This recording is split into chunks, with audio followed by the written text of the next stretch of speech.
Good evening friend, welcome back my channel Piu happy sweet home. তোমরা সবাই কেমন আছো? আশা করি সকলে ভালো আছো। নতুন বছরে একটা প্রথম ব্লগ নিয়ে চলে এলাম। তো দেখতেই পাচ্ছ আজকে বিকালবেলা এখন বেরিয়ে পড়েছি, একটু যাব মিঠাই সার্কাস দেখাতে। তো এখানে আর কে সার্কাস বলে মহানাদে একটি সার্কাস হচ্ছে, তো সেটাই দেখবো বলে দুপুরবেলা খাওয়া দাওয়া করে বেরিয়ে পড়েছে। আর দেখতেই পাচ্ছ বিকালবেলা চারিধারে মাঠেতে এখানে গ্রাম অঞ্চলের ছেলেরা কি সুন্দর খেলা করছে। তো যাই হোক, দেখতে এগুলো খুবই ভালো লাগে আর নিজেদের ছোটোবেলার কথাগুলো খুব মনে পড়ে যায়। তো এইভাবেই আমরাও খেলতাম একসময়। তো দেখো দেখতে দেখতেই চলে এসেছি যেখানে সার্কাসটা হচ্ছে সেখানটাতে। আর ভালোই ভিড় এখানে। আমরা 3টে শো হচ্ছে, তো আমরা সেকেন্ড শোতে এসেছি বিকাল 5টা থেকে। আর এই দেখো 50 টাকা করে টিকিট, আমরা এখানে কেটে নিয়েছি 3টে টিকিট। তো চলো ভিতরে যাওয়া যাক। আর এই দেখো ভিতরে আমরা আসার আগে অনেক লোক চলে এসেছে। 5টা থেকে শো, তো এখন হয়ে গেছে 5টা বাজতে 5। তো 5 মিনিটের মধ্যে শো আশা করি আরম্ভ হবে। তো অনেক সিট এখানে খালি আছে, হয়তো কিছুটা দেরি হতে পারে, ঠিক বুঝতে পারছি না। চলো দেখা যাক কখন থেকে শোটা শুরু হয়। 5টা বেজে গেছে, এখন 5টা বেজে 7-8 হবে। তো এখনও আর এখানটা যেহেতু ঠান্ডা, উপরটা দিয়ে ঠান্ডা নামছে, তো একটু আমরা চাপাচুপি দিয়ে বসেছিলাম। আর ভালোই ঠান্ডাটা পড়েছে।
আমরা যথাযথ জায়গায় বসেছিলাম। আর দেখতেই পাচ্ছেন এই যে সার্কাস শুরু হয়ে গেছে। আর সার্কাসে নানা রকম যেরকম হয় মানে জাগলিংয়ের উপর ভিত্তি করেই সার্কাসটি নির্ভর করেছে। আর এখানে একটি হাস্যরসিক জোকার একজন এই যে কৌতুক করছিল। তো যাই হোক, ভালোই লাগলো। আর আমি ভাবছিলাম এই সার্কাসে আসার সময় যে পশু পাখি দিয়ে যদি খেলাটা হতো তাহলে খুব কষ্টকর দেখাটা, কারণ ওদের শুনেছি মেরে মেরে শেখায়। তো এটা নিয়ে একটু চিন্তিতই ছিলাম। তো যাক, সার্কাসে দেখলাম পশু পাখিটা অতটা ইউজ করেনি। তো আগেকার যেমন বাঘ সিংহ করতো, এখন তো সেগুলো বারণ হয়ে গেছে সরকার থেকে, কিন্তু এখন নিষেধ হয়ে গেছে। কিন্তু এখন তো কুকুর বিড়াল এইসব মানে ছোট ছোট গৃহপালিত পশুদের নিয়ে নানা রকম করতো। কিন্তু ওদের খেলা দেখতে যতটা আনন্দ হয় তার চেয়ে বেশি কষ্ট হয়, কারণ ওদেরকে যে মেরে মেরে করায় সেগুলো তো আমরা বুঝতে পারি। তো যাই হোক, সেই রকম কোনো এখানে খেলা সেরকমভাবে নেই।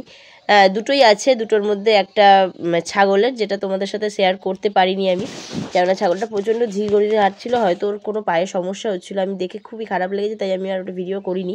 আর এই যে দেখো, এই ছোট্ট পিচ কুকুরটা এটা খেলা দেখাচ্ছিল, খুব সুন্দরভাবে খেলা দেখাচ্ছিল। কিন্তু ওই যে মেয়েটার হাতে লাঠিটা দেখতে পাচ্ছ না, এটা দেখে একটু খারাপ লাগছিল। তো যাই হোক, আমাদের সার্কাস শেষ হয়ে গেছে আর আমরা এখন 7টার সময় বেরিয়ে পড়েছি। আর মিঠাই সোনা একটু ভেবেছিল সাই বাবার আশ্রমে যাবে। তো এখানে আমাদের একটি পার্ক হয়েছে, সেখানে যাওয়ার ইচ্ছা ছিল, কিন্তু 7টা বেজে গেছে যেহেতু, তাই নিয়ে যাওয়া হয়নি। আর দেখো এখানে 7টা থেকে যে লাস্টের শোটা, সেটার জন্য প্রচুর ভিড় জমে আছে। আমরা বেরোলাম সাথে সাথে ওদেরকে কিছুক্ষণের মধ্যেই আবার ঢোকাবে। তো এরকম প্রতিদিন 3টে করে শো হয়।